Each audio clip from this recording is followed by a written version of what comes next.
Radio, le Love Conseil. Eh bien, Arthur Vernon, voilà mon love conseil. Comment choisir le bon partenaire. Alors, je ne parle pas d'un bon partenaire sexuel, je parle du bon compagnon. C'est vrai que nos choix amoureux répondent à des critères difficiles à contrôler. On sait qu'il y a une part comme ça inconsciente quand notre corps et notre cœur s'enflamment. Et en fait, on n'a pas une grande marge de manœuvre. Et donc, lorsqu'on décide de s'engager, mieux vaut être à peu près sûr de ne pas se tromper.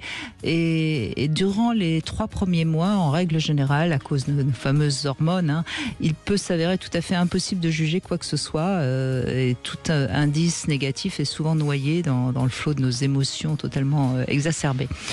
Donc, mon love conseil, c'est bien de ne pas décider d'habiter définitivement ensemble trop tôt. L'idéal étant au moins d'attendre 6 mois. 6 mois parce que au bout de 6 mois, quand même, on peut avoir des impressions négatives qui vont faire surface et qu'on pourra examiner un peu plus sérieusement. Et puis, je conseille aussi d'écouter les remarques que pourraient faire certains de vos proches. En général, les proches n'ont pas les lunettes roses, justement, pour regarder notre partenaire. Et ensuite, si vous décidez donc de réellement vous engager avec la personne que vous avez rencontrée, eh bien, il y a quand même 2-3 questions qu'on peut se poser ensemble, sur lesquelles on peut communiquer. Est-ce que vous avez les mêmes projets de vie, les mêmes ambitions, les mêmes goûts? Parce que si c'est l'amour et le désir qui crée une attirance et qui fait démarrer la relation, eh bien, c'est quand même ces caractères plus ou moins réciproques qui vont permettre de bâtir une histoire commune. Et une trop grande asymétrie, c'est forcément un handicap.